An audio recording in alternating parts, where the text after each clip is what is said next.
Okay, I'm making another video here on some of these. I kind of got started on them because I was excited, and I'm going to slow down here and show you guys.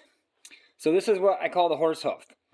These are really cool because it looks like a horse hoof-ish. I got to do some rounding on it. The front's a little busted off, but this is from today.